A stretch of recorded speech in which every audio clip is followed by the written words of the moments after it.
no matter what eludes you or what aspect of your life feels unfulfilled, the answers that you seek will always be found by exploring the nature of love.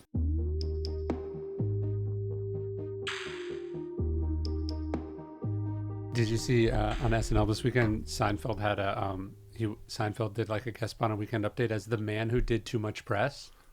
No, I didn't see that. It was so good. He's like, is this a podcast? Yeah. That's pretty funny. Why is Seinfeld everywhere all of a sudden? Because he has this Netflix movie. Oh, that's what it is? Yeah. Yeah, I've been tuned out. I don't even know what's going on. I just noticed based on social media, suddenly there's like clips of Seinfeld constantly. I know. Well, he's been talking about Marcus Aurelius a lot, so that's been cool. I did see that where he held up your fine limited edition version of it. Yeah. So that was cool. But no, there is something like when you're promoting, you can kind of like, you're just like, I feel like you're just saying like the same things over and over again.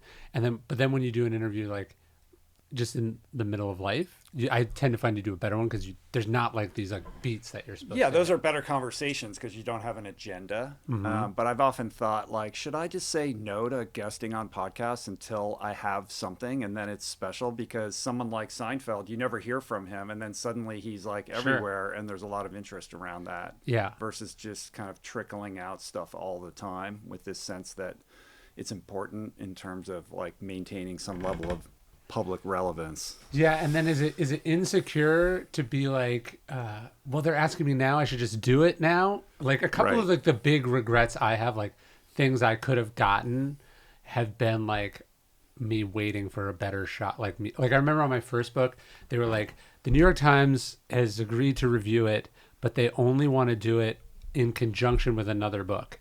And I was like new to it, and I was like, well, what do you think? And they were like, we think you should hold out, and maybe they'll like just review yours. And the moment passed. Yeah, and then I've never been reviewed by the Times. And then it didn't happen. Oh, maybe once. Yeah. But yeah, so it's like if I'm kind of the mind of like, if they ask you, you should just do it. Yeah. Don't like wait and because how many especially with podcasts too. Like, I mean, I think unless you're like some sort of like Cormac McCarthy misanthrope where, and you're just refusing constantly, But I do feel like I'll hear from people who be like, oh, I heard you on this thing. And that thing came out like 5 years ago. Right. And they're like, that's what's cool about podcasts is that they have a longer shelf life. There's a much longer tail. Yeah. Yes. Yeah. Yeah, I don't know about you, but like our back catalog gets a lot of traction and downloads and listens. Like stuff that happened years and years and years ago. So it doesn't fall prey to the same kind of press cycle that newspapers and magazines have to deal with. Yeah, I was trying to go back through and like find some TV clips that I'd done because I was just going to post them. And like, I can't find them. Like, even though they happened like in the digital media age, right? It was like it was over the radio in 1920. Yeah. Like I don't know where lost in some, I'm sure I could go to the archival vault. Yeah, I could go to the Paley Museum in New York City and like track down it. I'm sure I could get it somewhere, but like I couldn't easily Google it, so it might as well not exist. Right. How was India? India was incredible. What'd you do? It was a life-changing trip in certain ways. So Arthur Brooks, who you know well and your audience knows well, invited me and my wife to join a small group of people to travel with him to Dharamshala to spend a couple days in talks with the Dalai Lama, which was an opportunity that was a hell yes. Like, sure. I'm not going to say no to that. Like, I don't think that ask is going to, come along again anytime soon. So we went, and it was really quite something. I mean, the Dalai Lama is 89 years old, and, who knows, he may live to 110, but he's getting up there, and I don't know how many more years he's going to be able to do this kind of thing. And Arthur's been visiting with him for over a decade. He's gone many, many times. And this was sort of a Harvard-sponsored thing with his happiness lab. So there was a bunch of people that he works with associated with Harvard. And then some social scientists. Rainn Wilson came as well. Oh, really? Which was cool. I was just messaging him the other day. Yeah. And Lisa Miller, who teaches the science of spirituality at Columbia, who's been on my podcast. She's wonderful. So it was an interesting group of people. And Arthur was quick to say at the outset that no matter how planned out like this arc of conversation, he could kind of like, imagine that no matter what question you ask the Dalai Lama, he's just going to impart whatever wisdom he feels like this group needs to hear. Oh, interesting. Which was exactly the case. Like, Arthur comes armed with a whole sense of trajectory where he wants to take this. It's about transcendence. It's about love, the happiness, the things he talks about. But essentially the answer every time was some version of love. Like, no matter what eludes you or what aspect of your life feels unfulfilled, the answers that you seek will always be found by exploring the nature of love. And giving or receiving? Both. Just love in its like broadest definition, I suppose. And he kept using the metaphor of looking at a mother's love for a child. Like, if you struggle to conceptualize or grasp what I'm talking about when I say love, just look to the mother's love of a child, or look at an animal's love for its child, like the animal mother, like the cow or the dog or what have you. That was sort of the repeated refrain over the course of the 2 days, which on one level is like very reductive and simplistic, but if you kind of step back, is actually perhaps the most profound thing that he could share. Like, so you would just ask a question and then he would just be like, well, what you actually need to be asking me about and what was great is that he actually spoke in his native tongue, and he had his longtime translator with him. So he didn't have to struggle with any kind of like language barrier. And there was more to it. And I'm actually in the process of trying to get a transcript, because I really want to be able to revisit it and read it and kind of mine it for the deeper truths. But, I was sitting this far away from him, for 2 days, and it was conducted in his monastery in this like sort of greeting room that is connected to his residence. And, Dharamshala is a pretty special place. I mean, it's just littered with seekers from all over the world, backpackers. It's sort of a Topanga of India, nestled up against the foothills that lead up to the Himalayas. And what's his energy like? Like, what do you feel like? You do when feel you meet it, someone who has like real charisma or power, you're like, oh, there's something here. For sure. I mean, he is, and Arthur said this, it's like, it's a rare opportunity to spend time with a living bodhisattva. Like, on some level, he is the world's most prominent and perhaps greatest spiritual leader. And when you reflect on his life and the level of advocacy and compassion that he's brought to very difficult circumstances with his people, it's quite profound. So in the aftermath of that experience, we got to visit this kind of adjunct museum where you can see all the artifacts that he's collected over the course of his life, all the honorary degrees from all these American universities, and just incredible photographs of him with like every world leader. Sure. Including this remarkable photograph of him engaging with Chairman Mao, who was basically responsible for slaughtering, untold millions of his people, and is responsible for his exile, etc. But I think the real gift also was the opportunity to spend time with so many of his monks, all these Tibetan monks, who are some of the most joyful, fun, and engaging people like I've ever met. Like, they're just so happy. And a lot of them have been educated in the United States. Most of them fled from Tibet when they were kids, and now kind of reside in monasteries across India, many of them in southern India, who traveled up for this event. And getting to kind of probe their minds and their kind of philosophy of life was pretty cool, because most of them speak pretty good English as well. I feel like I know nothing about the Dalai Lama. Mm-hmm. Like, I don't, it's not that I don't get it, but I don't, like, I know what it's supposed to mean, but I feel like I don't, it's one of those things where I don't know the history of it or why it's important or what he does, how it works. So maybe I don't get it at all. I still have a lot to learn. Yeah. I would not consider myself a historian, but, essentially was exiled from Tibet, born as, the living bodhisattva, like and then when he dies, he gets replaced by the next one. Right? Yeah, exactly. He's the incarnation of the Buddha on some level.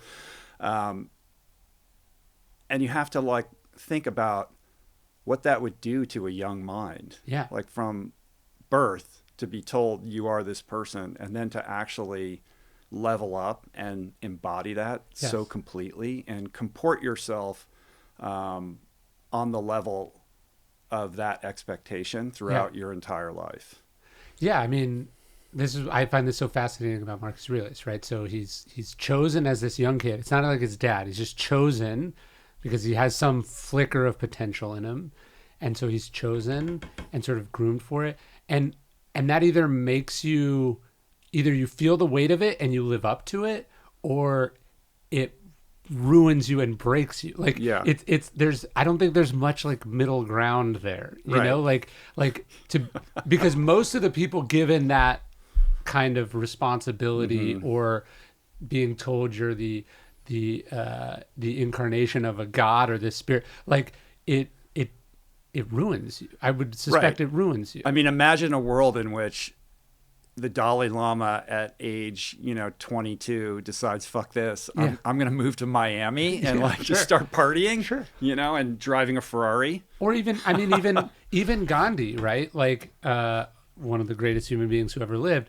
There is this, particularly later in life, like just, it's almost like all this energy that's spent on sort of spiritual perfection, it gets like twisted up and it has weird outlets for it. Like he has this weird thing with his followers where he likes to like have the women sleep naked with him, and he's like testing himself to see if he could, which we don't need to get into, but my point is, even there, that's not like coming from some part of animus. It's just the distortive nature of being told that you're this special thing and dedicating all of one's resources to some kind of spiritual transcendence.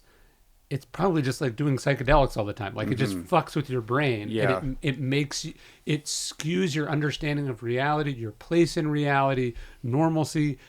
People never tell, like a king, they never tell you can't do something, that something's a bad idea. It's highly unusual that process would not warp you mind, body, and soul. Yeah, I agree with that completely. I think the ripple to that, though, is that that is the more likely outcome in the context of a capitalist Western culture.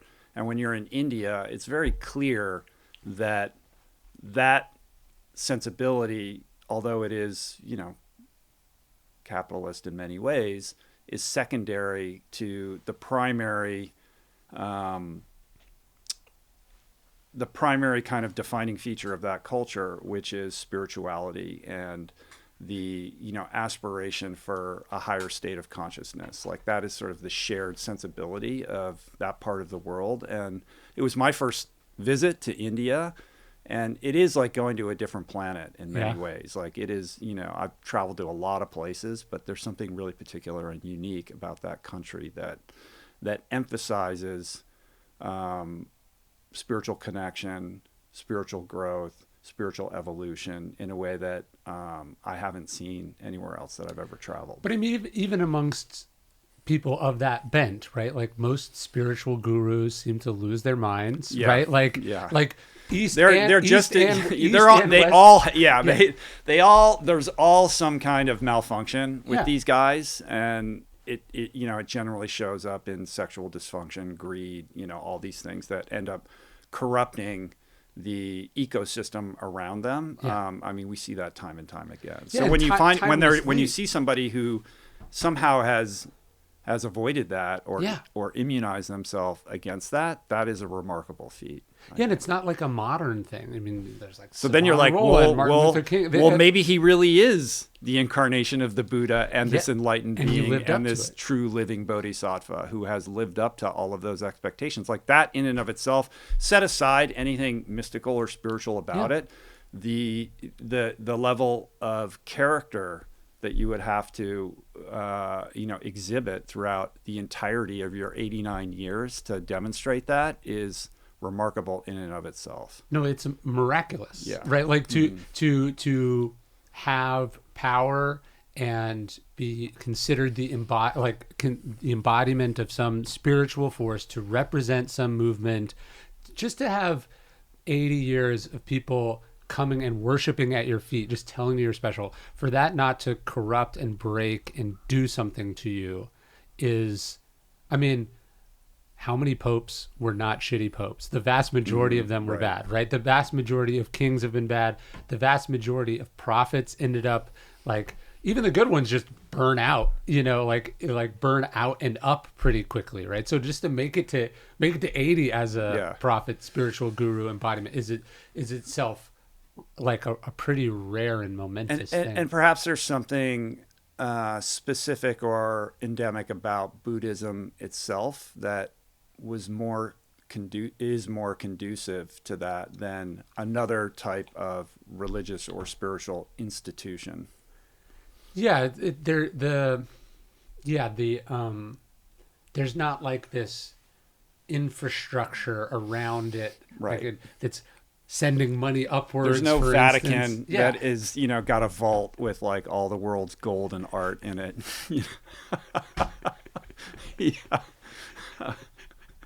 Yeah, it's weird. It is weird. It's just not. There are these exceptions that prove the rule, basically. And of why that's like not good, and you don't want it to happen. Well, and what's interesting about Arthur's relationship with the Dalai Lama and his friendship is that Arthur is coming at this from the perspective of a devout Catholic. Like he's all in on Catholicism, which in many ways from an institutional perspective couldn't be more distinct or different from what you experience when you go to the Dalai Lama's monastery in Dharamshala. Like they're very different things. And that dynamic, like Arthur's appetite for spiritual wisdom through the lens of a devout Catholic, but being so enamored by the wisdom and the love that exudes from the Dalai Lama is in and of itself like a fascinating thing. Yeah, I wrote a lot about Gandhi in the book that I just did, and what I thought was so fascinating is like, obviously he comes from the Hindu tradition, but like the seminal text or moment in his life is when he reads the Sermon on the Mount as a law student in England, and he's like, "Oh, this is it." Not that he's going to convert to Christianity, but it's this sort of moment where he realizes that there is this, what's that quote, like everything that rises must converge, that sort of all the religious traditions at their peak goodness or greatness are saying roughly the same things, and that there's some sort of this higher truth. And then obviously he goes off and he studies all these different religions, and I think his ability to see wisdom in the different ones is why he ultimately sort of preaches this idea of tolerance and acceptance, because he's like, it doesn't really matter. Like they're all sort of trying to get to, as long as you're earnestly trying to get to some place, the language that you're speaking or the specificity of the text is so much less important. Yeah, that kind of fades away. Yeah. And it becomes about those indelible, timeless truths. Yeah. Yeah, and then, I mean, the brilliance of Gandhi is his understanding of Christianity, which he then turns against his colonial overlords, right? Like he's able to, and this is what happens in the civil rights movement too, they understand it and they believe it almost to a degree that shames the opponent. And so by reflecting back nonviolence and mercy and forgiveness and all these, like sort of actually living the ideals, it sort of renders the persecution so much, not just ineffective, but so much more horrific. Right, because the hypocrisy becomes so palpable. Yes. And then it becomes impossible to sustain over a long period of time, especially in a mass media environment. Right. And yeah, he's able to reflect, not just reflect back to the British what they're doing, but seek out moments in which they're forced to display that hypocrisy, which is of course what Martin Luther King Jr. does so great. Like, he's not like, we're just going to live our lives and then segregation is going to be bad. He's like, we're going to we're going to force confrontations between you and morally bankrupt policies, which you then have to display in front of the media and thus the world. Like the two brilliant moments in the civil rights movement are, one, his decision to use school children in the marches, and then two, recruiting white students, but also just successful white people from the North to come down and get arrested alongside. So it's this idea of like, oh, you're only able to justify this to yourself because, one, you're doing it in secret, or two, because it's happening to someone who's not like you. Right. And as soon as I make that not the case, as soon as I force you to take it to its natural horrific conclusion, it becomes so much less sustainable. And that it's just a house of cards that collapses on itself. Yeah. But there's kind of a savviness and pragmatism to doing that. Yeah. I was thinking about like how the strategic aspect of that, like how much of that was pre-thought out in advance to understand like how each domino would fall and play into, the result that they were driving at. Yeah, I forget, maybe it's St. Augustine, or it was somewhere, like there's this one, like people don't really give Martin Luther King enough credit for like picking where he waged campaigns. Like he really did. There's a great book by Tom Ricks I have in the bookstore called Waging a Good War, where he looks at the civil rights movement as a military campaign. And there were a couple times where like just some people in a town would like start doing sit-ins or start protesting. And Martin Luther King Jr. would say like, my big mistakes were when I just like jumped on that instead of picking where I was going and why I was doing it. Like they picked Montgomery. Is it Montgomery? They picked Bull Connor as an opponent and went after him because he was the most egregious and least disciplined and most corrupt of all like the local police chiefs, And it was when events decided where he would act that they often fizzled out, or they would get outmaneuvered by local authorities. Like the towns that realized, hey, if we don't arrest these people, the movement fizzles and they go somewhere else, right? Like, whereas he needed the confrontation. So the savviness of like, oh, I'm gonna go here, I'm not gonna go here. I'm gonna say I'm gonna go here, but then I'm gonna go here. Or I'm gonna get, the savviness of like how he picked to this stuff was so fascinating to me, and we ignore those lessons like to our peril, like the optics of it. Like I was talking to Nate Boyer. Do you know who that is? He's a Green Beret, and then he was a walk-on long snapper at UT, and then he played briefly for the Seahawks. And his claim to, among many other accomplishments, but he sort of intersects with culture in that when Colin Kaepernick decides to sit for the national anthem, like we forget the first thing he did was he sat. And so the reason that protest was received the way that it was is because he started by sitting. And Nate Boyer writes him this open letter, and they end up connecting. He's like, you shouldn't sit, you should kneel. Like kneeling is a sign of respect, but also you're rendering an objection.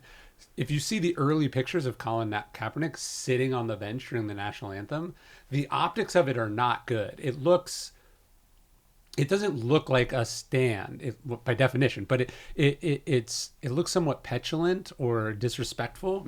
And so it was able to be portrayed from his opponents and the media a certain way. And then when he knelt, it took on a different resonance, and I think it was more successful. But had he knelt from the beginning, it probably would have been received differently. And so the savviness of like, I'm doing this thing because it's right, or I need to say this thing because I'm going to say it. But the difference between saying it offhand to a news reporter and open, how one really announces thinking through the optics. That's interesting. So Nate Boyer was the one who actually was the person who said, this is what you should do. And Kaepernick listened because he was a veteran. Like they were able to come together and collaborate, even though they probably disagreed with each other pretty profoundly. But like, I think it's also to Kaepernick's credit that he alters the thing to say what he wanted to say and not have it unintentionally say something he didn't mean to say. Yeah, although I think there were a lot of unintentional perspectives. The way that landed It was read in bad faith on purpose. Yes, of course. But I think like you can so easily just go like, here I'm right, so I'm just going to do, and then I should win or not. And this I think the sad, like the word Machiavellian has a bad context, but Machiavelli was talking about like how do you actually bring your thing into the world, like and that takes something other than being right. Yeah. How do you do the right thing in all cases when all of your instincts or all of the people around you are telling you you should do something else? Like if you think about whether it's Gandhi or Martin Luther King or the Dalai Lama, the Dalai Lama whose people are being executed in exile, and the governments, all these sorts of things would just lead any rational person to think we need to strike back, or we need to reclaim what has been taken from us, and to sustain decade after decade after decade this message of peace and love and forgiveness. It's crazy. Requires an insane level of strength and commitment. Yeah, I feel like discipline is not applied to that often enough. Like we don't categorize it as a form of discipline when it's so profoundly must be. Like obviously it's rooted in like justice and a sense of right and wrong and some spiritual, but just like the sheer strength that it would require. Like in one of the books I talked about this, there's this moment where Martin Luther King is on stage and this neo-Nazi like walks on stage and starts just like beating him. And so Martin Luther King physically like punching him in the face. Like I think Rosa Parks would go, you could hear the flesh on flesh. Like it's dead silent in this auditorium and they're watching Martin Luther King get the shit kicked out of him.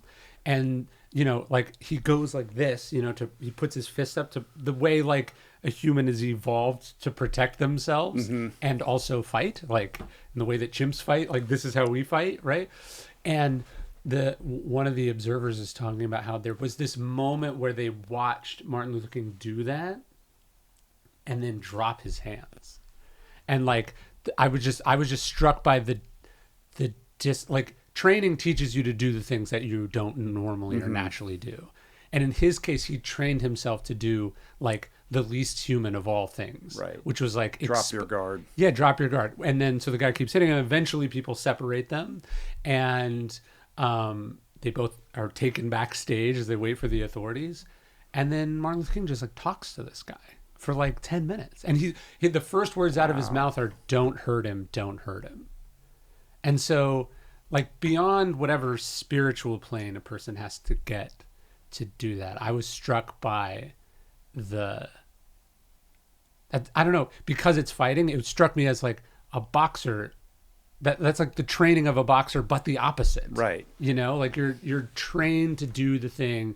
And then in this moment when you would have every understandable reason to abandon the training for your own basic preservation and dislike of being punched in the face, he passes the test. Like what a statement against nonviolence it would have been had a fight broken out on this stage purely just to detangle. Well, on the one hand, dropping your guard and just being completely open and vulnerable to whatever attack this person is going to perpetrate on you is strategically the right decision to be this incredibly powerful moment, no matter what happens. Yes. And then second to that, it's just an alignment of your values with your actions. Like in that moment to say, if I am truly this nonviolent person, what would that person do?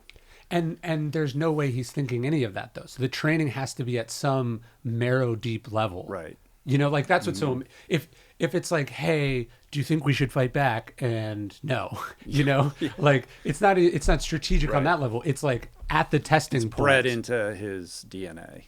Have you seen the picture of Martin Luther King with a knife sticking out of his chest? No.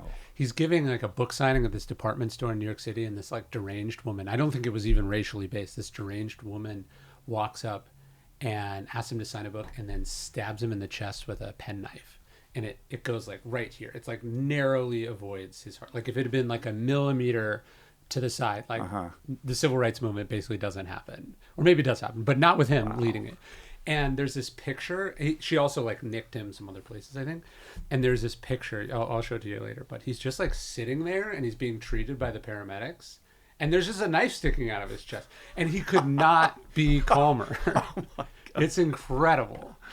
Well, I can tell you, when you go in to see the Dalai Lama, the frisking situation is the most intense that I've ever endured. Really? Yeah, I mean, very elaborate. Like the pat down situation is, full on to go in there, and you're like, oh wow, like no phones in there, no They brought a film crew that was sort of the official documentarian situation for the event, but we couldn't like take our phones in and take pictures or anything like that, and literally like every fiber and like every bodily cavity was thoroughly excavated before they would let any single person in.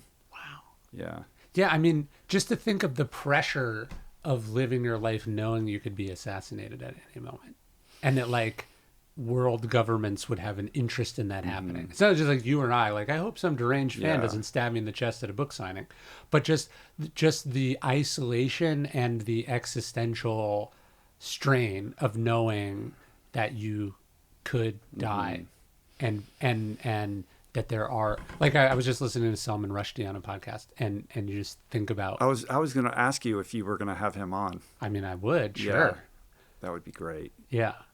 But sorry, I interrupted. Yeah, no, but just think, like, he talks about the strain of that, like that what it does to a person, and so you just imagine. I mean, I'm sure at a certain point the Dalai Lama just chooses not to live that way, security notwithstanding, but like that would be disorienting and mess with you. Like, how can you preach the idea of like preaching a message of love and forgiveness and tolerance, as you know it's not going to be returned, and that there are people trying to kill you. That's you and I can be like, we should all get along. Nobody's trying to kill us. I suspect the Dalai Lama has a different relationship with the human form than you or I do. Yes. Though, no, right? That's probably like part of it. He has a lack of attachment to the kind of physical beings that we are than perhaps we might imagine. The other thing that was really cool about it was the love and tenderness with which the monks would interact with him. Like, because he's old, like they bring him in. It's so funny. Like he would sit in this chair. The chair was like out of some kind of 70s office. It was like nothing fancy. It was like this weird leather chair. But because he's somewhat, because he's elderly, they would have to kind of lift him into the chair and lift him out, and just to watch them do that, and you could just feel like the love and the reverence that they have for this man. And apparently, I think it was Arthur who told me that I think his knees are like shot, and there was one moment in which everybody was saying like, listen, you should just get knee replacements, like have this surgery, like you won't have this problem anymore. And he was like, no, I'm not going to do that. Like, just declined like Western medicine to help him walk a little bit better. There's a story I tell in the book about Gandhi where he, I think he has to have an appendectomy, has to have some like emergency surgery, and he has to be operated on by British doctors because he's like in a jail at the time, and he has the foresight or forethought as he's going into surgery. He writes a letter absolving the British doctors of any responsibility for his death if he dies on the operating table, because he's thinking, not I hope I don't die on the operating table. He's thinking, if I die on the operating table, even if these people were not to blame, they will get blamed by my followers, and I don't want violence to follow as a consequence of this thing. And then the other funny thing was, well, he doesn't die on the operating table, thankfully, but then he asked the doctor, because Gandhi was sort of this like quack doctor in his own mind, like he was obsessed with like, he was like, can I come back and watch the surgery like later, like for someone else? And he did. Like he had this sort of he had this like hatred of Western medicine, but also this like fascination with Western medicine. And it is funny to also think of these people as human beings. Like you're like, oh, Gandhi, or you're like, the Dalai Lama doesn't want knee surgery. He's detached from the physical form. But I bet if you talk to any 88-year-old or 90-year-old, and they're thinking they're making these same very personal medical decisions, which is like, sure, what are the benefits, but what are the costs? and the I'm just tired. You know, like when you told me that, what I was thinking is like conversations I've had with my grandparents, the very human debate about like, when do you not throw in the towel, but when do you stop trying to optimize and just get comfortable accepting? Yeah, it's hard to imagine the, kind of everyday human lived experience of a person like that. Yeah. Like, does he ever sit down and like watch a movie, or like does he do any of the things that like we're so used to that are just kind of part and parcel of being human beings? Who knows, man? Maybe he does, maybe he doesn't. Well, so when Seinfeld was talking about meditations, he asked this question that I hadn't thought of. He was like, think about what it'd be like to be the most powerful man in the world. He's like, think about what this guy's bedroom looked like.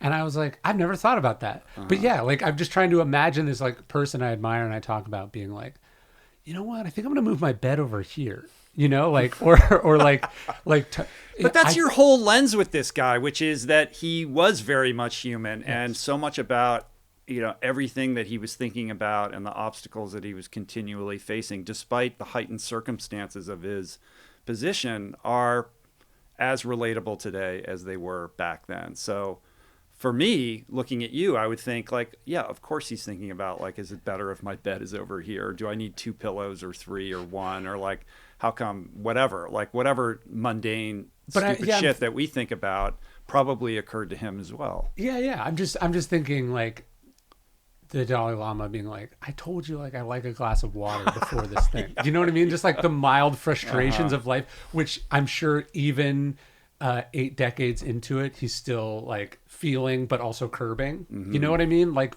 just or what about like, do I really have to go out here and talk to Arthur and these people? Like I'm tired. Like how many more of these do I have to do? Yes. And how many times do I have to repeat the same thing? And then they come back again.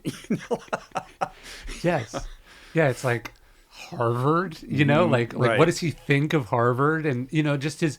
I was thinking like, okay, he's thinking like, oh, all these Harvard scientists, they're all up in their fucking head. They're over intellectualizing everything. They want to know about happiness. And, he could deliver a lecture on, kind of the deepest, most, spiritual, mystical way of thinking about these things. But my instinct was that, okay, these people can only, they're surfing life on just the very surface of like these ideas. And I don't think that they can really handle or understand if I go there. So I just have to keep it here. Yeah. And so I'm going to talk about love and like the mother's love for a child and like call it a day, like that's enough for them. Well, I don't know if you've experienced this, but like when you do a lot of talks or when I used to be a consultant, so I've experienced this in 2 different ways, one in a business context and then one more in the sort of personal development context. Everyone thinks their problems are like incredibly unique. Like every group you talk to thinks that they're very special and they want to do a call beforehand where they tell you why the pre-call. This investment fund is so different and their problems are so unique and they just really want to download you on all the things that are going on with them. And then you end up doing basically your exact same talk. And they're like, how did you know that was exactly what I needed? Like everyone as a consultant, I would find like, I would just be giving roughly the same spiel every single time, even though the context of the businesses, the people, the genders, the race are so different. But like the same things are basically true for everyone. So I imagine part of it, like if you could be a fly on the wall for like 6 months of Dalai Lama meetings, I wonder if, not that he's saying the same thing, because he's probably saying it differently, but fundamentally, it's not like there's radically different truths that people need to hear. It all boils down to that. Immutable truths don't change. Yes. They can be contextualized and delivered in a way that, a certain group is going to be more receptive to them. But fundamentally, it's always going to be the same message. Yeah. Yeah. And people think, like there's this James Baldwin quote where he goes, you think your pain is like so special and unprecedented in the history of the world. And then you read books and you realize like everyone's going through the exact same thing. someone like the Dalai Lama or Gandhi or the Pope or whatever is just has an interesting view on that truth, because people are, imagine a priest in confession, people are pouring out these radically different, weird experiences, things they feel guilty about, things they've done. And you're probably saying like the same 5 things back to them, because that's what the religion is based on. And then also that's what people need. Sure. There's a parallel with Alcoholics Anonymous in there as well, and a trope, which is this idea of terminal uniqueness. Like every kind of imperiled alcoholic or addict who stumbles into one of these rooms is convinced that nobody could possibly understand their problem, and that their life is so unique and complex, and their trauma is so deep, and there's so much shame that kind of surrounds it, that encapsulates all of it, and keeps people from ever sharing anything that's going on, because it is so shameful.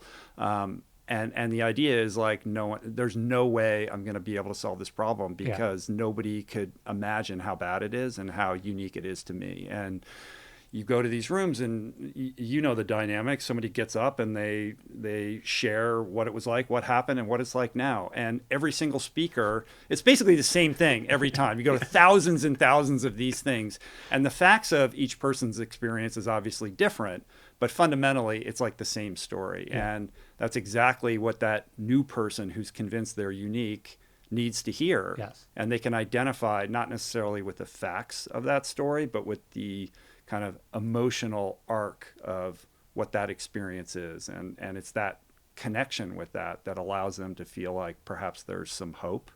And that's very similar to everything that you just shared. Like, immutable truths don't change. But you need different messengers to deliver that same message in different packages, because, certain people need to hear it from certain people. In the same way that, maybe people in your family, can't hear what you're saying. Yeah. And then, 5 years from now, they'll call you and they'll say, I came across this book, or I listened to a podcast where this other person was talking about the thing that you've been talking about your entire life. Yeah. And like the lights go on for them. Yeah. Right.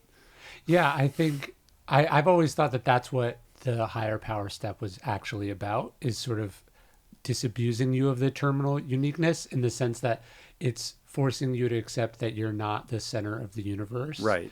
And that you're we're all equal beneath this one larger thing, whatever we want to, whatever name we want to put on it. It's really the admission first and foremost that you are not God. Well, you have to break that delusion of self-obsession, Yeah. and realize that you are a worker among workers. Yeah. And the humbling nature of that, the humility injection that you get, ultimately is the kind of salve. It's the connective tissue that allows you to feel more connected to other people, and ultimately, with some health and some work on yourself, to connect that to something bigger than yourself, which is always the path to greater purpose, fulfillment, and happiness. Well, yeah, and if terminal uniqueness was real, the idea that these sort of 12 steps operated decentralized all over the world simultaneously, like, it wouldn't work. The fact that we're all basically the same, have roughly the same problems. This is why these sort of principles or these rhythms of the process work for people.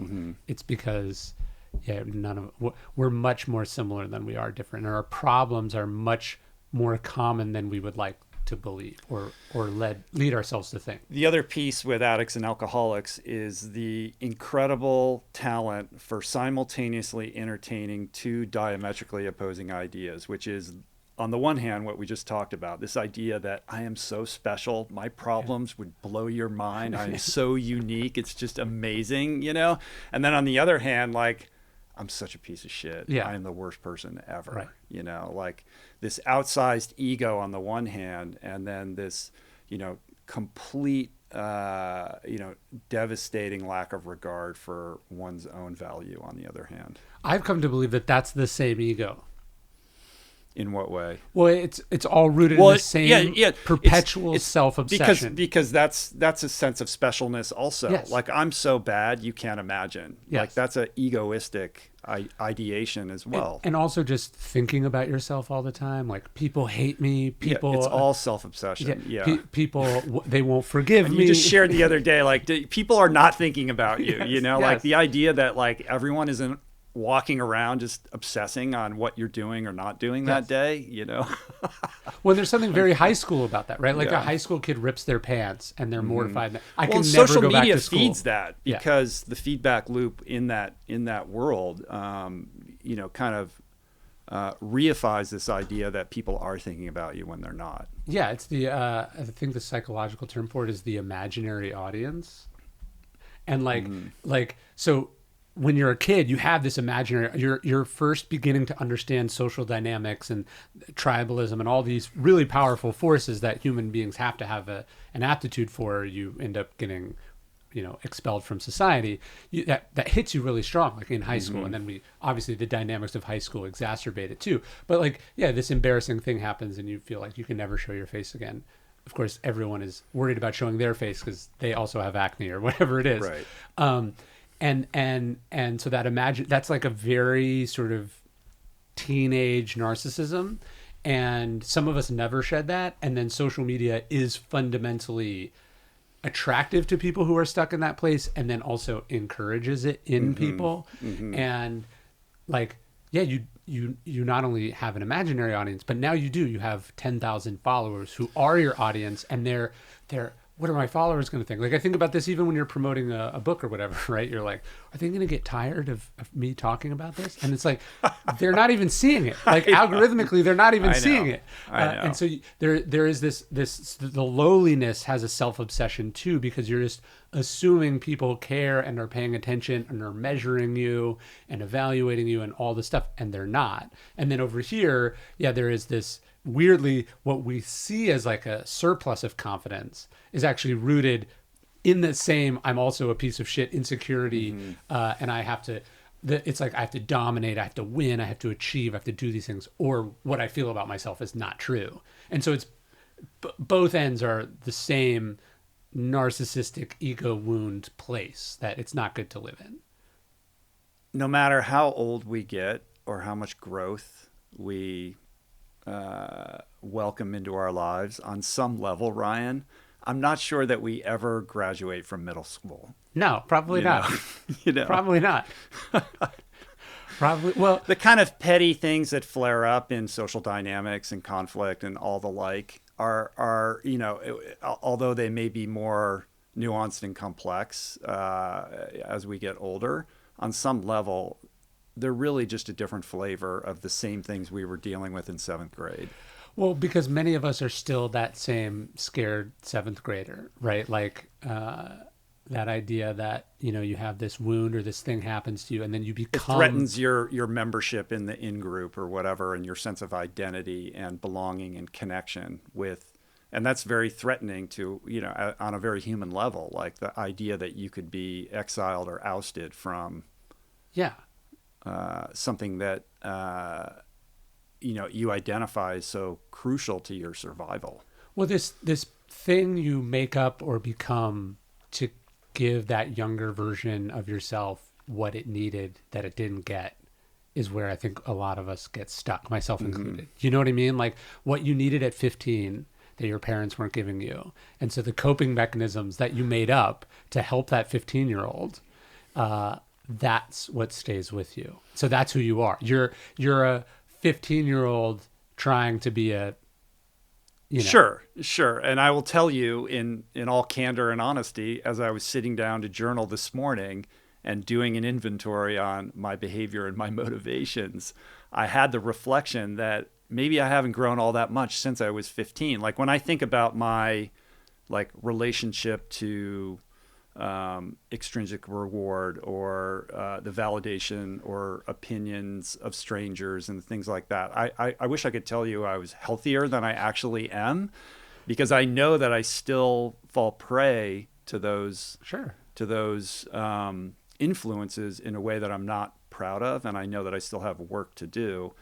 but the reflection being like, what was it that happened to me at a young age that kind of lodged that as a motivator, and what can I do to confront that and overcome it or transcend it so I can have a healthier relationship with the work that I do and the person that I am. Because fundamentally, I think those things are still barriers in my life, and they prevent me from a richer, more full experience of life. They get in the way of intimacy and my ability, like reflecting on the Dalai Lama and his message, like to what extent do those malfunctions impede me from my full capacity to experience love, to give love, and to feel love? And I think there's something very real there that I need to look at. Like every day I've been like reflecting on this. Okay, it sounded so simple, but like, let's go beneath it. Like, what can I learn here, and what can I practice, and how can I be better? Do you give yourself credit, though, for even that realization? Because I would argue most people are going through the world that same kind of adapted, stunted child, but they're just like, no, I'm doing this because it's the right thing to do. I'm doing this because they're not even aware. There's another trope in Alcoholics Anonymous, which is self-awareness will avail you nothing. So I would say that I have a rather full level of self-awareness around this, but that doesn't mean that I'm doing anything about it. So you can take that and say, well, I know why I'm doing this, and just continue to do it. But at some point, how do you take that self-awareness and then change your behavior around it? Because behavior is truly the only engine that's going to create a different result, as you know. Yeah, I heard someone say once, an explanation is not an excuse. And so it's like, you can explain why you do a certain thing or why this happened, but that doesn't mean it's okay. Right. Yeah. And then just to keep doing it. Yeah. Right. Right. Yeah. Well, it's because I'm this way. Well, and intellectualizing is, I think, one of those coping mechanisms, right? You're like, well, I can't, I'm having trouble feeling, or I'm having trouble changing. So I'll just spend that energy talking to myself about it, or like exploring it, but not actually. Right. And then you get some kind of dopaminergic, kind of result from that.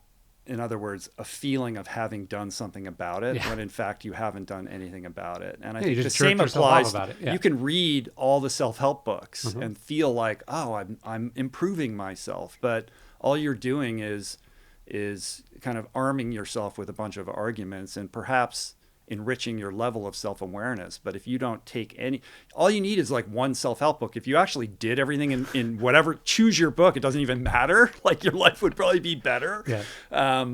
But I often think, like, is anybody actually doing any of the things that are suggested in any of these books? And why do we need a new one every month? Yes. Otherwise, Yeah, it's you're sort of talking about it and explaining it, and then enough time passes that like real life resumes again.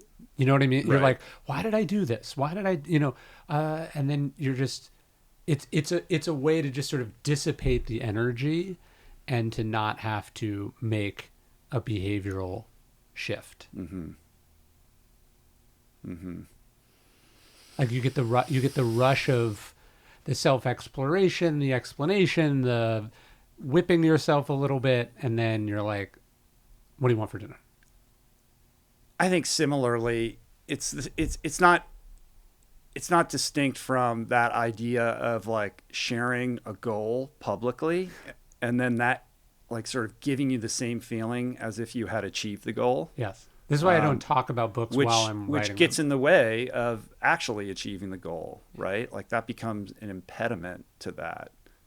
No, you tell people you're training for a marathon, and they go, "Good for you." You're validated for that, and then you're like, then you don't get up the next day and train because you feel like you've already succeeded. Yeah, and that's what social media exploits, because they're like, "Hey, it's like a credit card. It's like, do you want it before you have to pay for it?"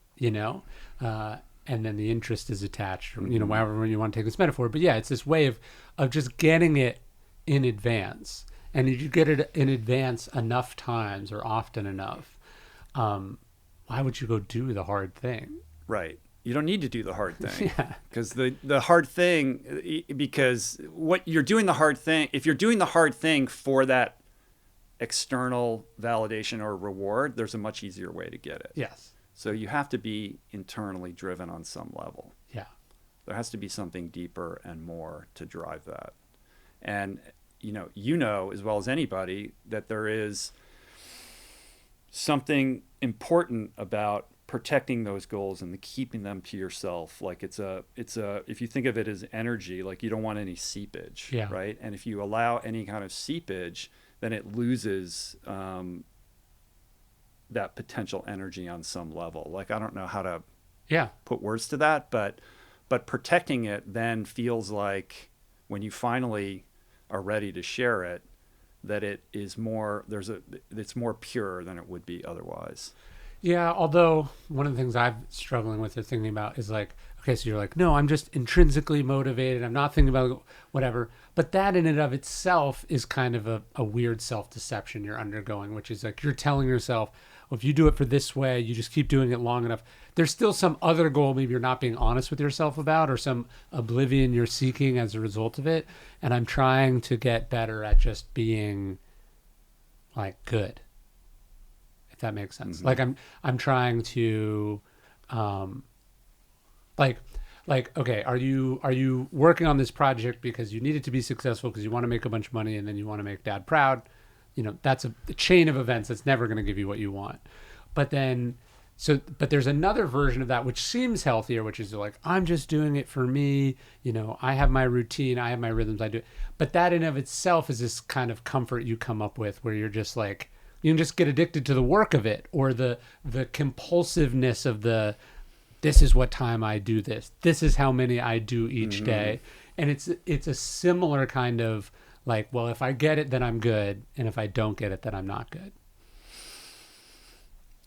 I think within that also, you can hide from other areas of your life. Yeah. Like, well, this is what I do. And I go and I disappear into this world every single day because it's who I am. Yeah. And that's all fine and well, but also a convenient way of not having to look at that other part of your life that's a disaster. For sure. Right? And I think that's true. That could be true of artists and writers. It can be true of endurance athletes, like you hear about, like the Ironman widow or whatever. Well, I have my training. It's like all right. Well, are you running towards something or are you running away from something? Running, biking, and swimming away from it. Yeah, and on some level, probably some synthesis of both of those things. But when I reflect on like your daily life, and I asked you this, I talked to you about this last time when I was here last month.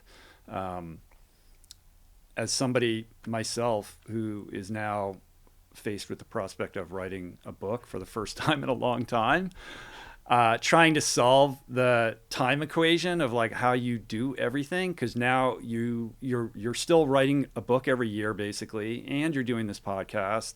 You have a lot going on. You have young kids, and I'm really struggling to try to figure out how to create the bandwidth that this book project demands in the context of also doing this podcast thing, which if I'm not careful just spills into my life. And I can't say that I figured out the scheduling piece of it to make it work in it. And so I've been walking around with like this low grade anxiety all the time because the book is hanging over me and every day. And so I'm like, okay, well, I'll schedule it this way. And then I'll have these couple days where then I can work on the book unencumbered.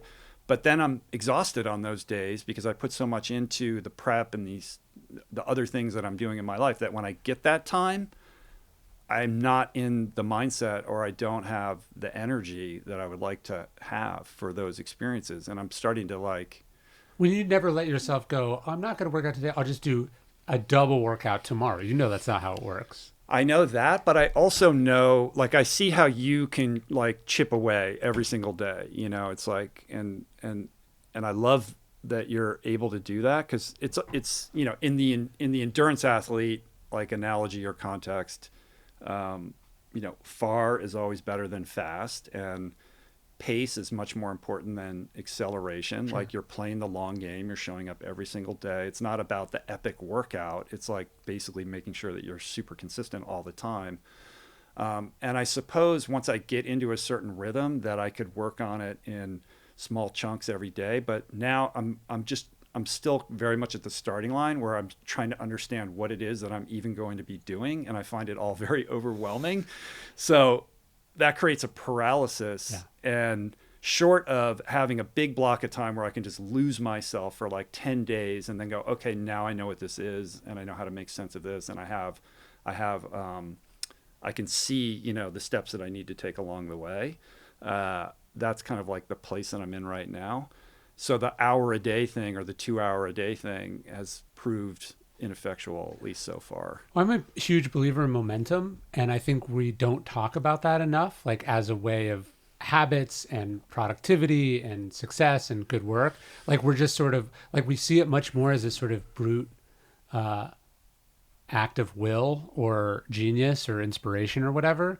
And I'm a big believer in finding ways to create momentum. Like you talked about rhythm. When you're in the rhythm of a project, then it's easy. It's easy. Yeah. And the hard thing is like, how do you get momentum or rhythm in a thing that doesn't exist? Once I have that momentum, then it becomes a self-perpetuating thing. And I can't, it's all I want to do. And I just can't wait to sit down. And anything that is in the way of that is just an obstacle to be pushed aside. Well, this is but I can't wait to get to that place, but I'm not. I have to, I'm like revving the engine, but I haven't put it into gear yet. And I think this translates to a lot of different parts of life where we want to be a thing, but then we're not good at that thing. And so it's hard. Like I found this like with kids where, because of how I grew up and then because of a bunch of different things, I felt like it took me longer than I would like to admit to get into the rhythm of being really involved as a parent. And part of the problem is when you're not involved, then when you get involved, it doesn't go well, right? Because you don't have the familiarity, you don't have the competence, you don't have the confidence. And so it takes this comfort of being okay, being bad at it, and it going terribly, and then realizing that's not a big thing. And so like the writing rule of like just 2 crappy pages a day or something like that, how do you come up with ways to acquire that momentum at the beginning? It's like when you get on a bike and those like first couple pedals where the bike's like wobbly or whatever, especially if you get on a bike and it's like in a high gear when you get on, or a low gear or whatever, you know, like where that's what to me like starting a really hard project is. It's like you're trying to get momentum, but like 1, 2, 3 days is you're never gonna. Getting the momentum on a thing that you haven't even figured out. So my favorite part on a book is like when I'm 2/3 of the way done, because like I not only know like what I'm trying to say, I know all the things I'm going to say, and now I'm on this sort of downhill part of it, and now it's just wrapping up. But the first 2/3, it's like every day it's hard, right? Because I'm like, is this going anywhere? Is this like that ambiguity of like, I don't know if this is anything. But once you get to the place where you're like, no, this is something and it's going to be good if I just follow the process, that's the place you want to get. But getting there is so hard. And I'm sure that's that way with sobriety, like 20 years in is probably much different than 20 weeks in. How you develop momentum is to me the big determining factor as to whether something succeeds. Yeah, I mean, that's super helpful. I mean, I certainly am on board with this idea of momentum. I think, talking about energy, and not to get too woo-woo about it, but like there is something really magical about it. And if you struggle to believe that, just reflect on how easy it is to go to the gym when you've been going to the gym every day versus your pattern gets interrupted, you go out of town or whatever, and then you get back, and then suddenly it's hard to go to the gym. Yeah. You've interrupted, you've disrupted the sacred moment, sacred thing, which is momentum. And if you can just perpetuate the momentum, it does take on an energy of its own that like feels like you're being carried, and the effort aspect of it like fades into the background.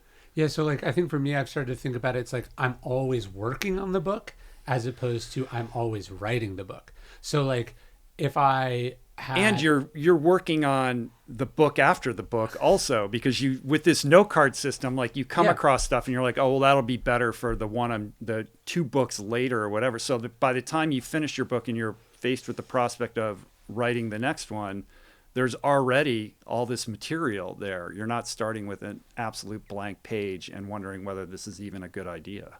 Yeah. And look, like a musician, you're supposed to be writing an album and you're not, you can just go play somebody else's songs, right? And that can get you momentum. You can just get into the music that way, and that sort of loosens up the creativity, right? You can just, or you can But practice that's a scales. version of just lowering the stakes. Like Yeah. how low can you make the stakes so that that first word on the page or whatever doesn't feel like a lift. And so that's how you create momentum. Like Hemingway's rule was like stop in the middle of a sentence, because like you're waking up tomorrow and you're just finishing that sentence. So you're sort of that's a good. you're priming that Yeah. pump, Yeah, right? yeah. And so it's like if you write until you're drained every day, then the next morning you're starting with nothing potentially. But if you're like, one of the things I do is I'm always splitting the project up into many, many smaller pieces.